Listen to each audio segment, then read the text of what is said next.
আমাদের ভিডিওটি আপনাদের কাছে কেমন লাগছে তা অবশ্যই আমাদের কমেন্ট করে জানাবেন। আর ভিডিওটি ভালো লাগলে আই মিস ইউ চ্যানেলটি সাবস্ক্রাইব করে রাখবেন আর লাইক দিতে ভুলবেন না কিন্তু। ধন্যবাদ সবাইকে।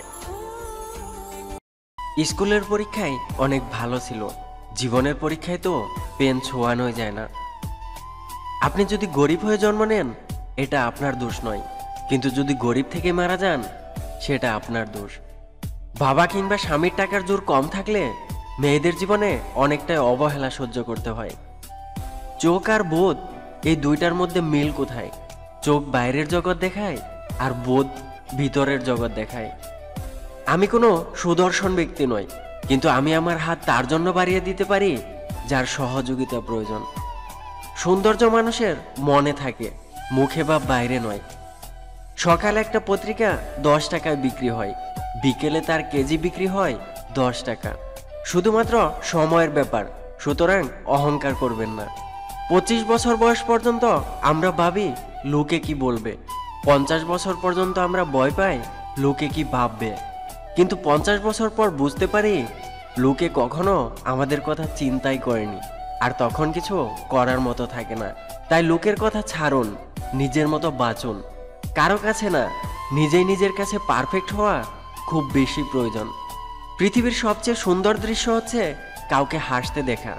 তার চেয়েও বেশি ভালো লাগবে যদি আপনি জানতে পারেন আপনার কারণে একজনের মুখে হাসি ফুটেছে। কম বেশি সবাই ঠকছে, কেউ বা সূচনাতে, আবার কেউ বা উপসংহারে। মানুষ সব সময় এক থাকে না, মানুষ শিখে, শিক্ষা পায়, তারপর বদলে যায়। কোনো মেয়ে মা না হতে পারলে তাকে নিয়ে বাজে কথা বলবেন না, কারণ মা না হওয়ার কষ্ট আপনার থেকে তার অনেক বেশি। এতে তার কোনো দোষ নেই, এটা পুরোটাই প্রকৃতির খেলা।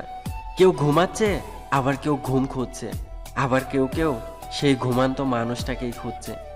নিজেকে এমনভাবে সাজিয়ে নাও যারা তোমাকে একা করে গেছে তারা যেন একদিন তোমাকে দেখে আফসোস করে। টাকা থাকলে পৃথিবী কেনা যায়, টাকা না থাকলে পৃথিবী চেনা যায়। কখনো কখনো সব সত্যিটা জানার পরেও চুপচাপ মিথ্যাটাও শোনা দরকার।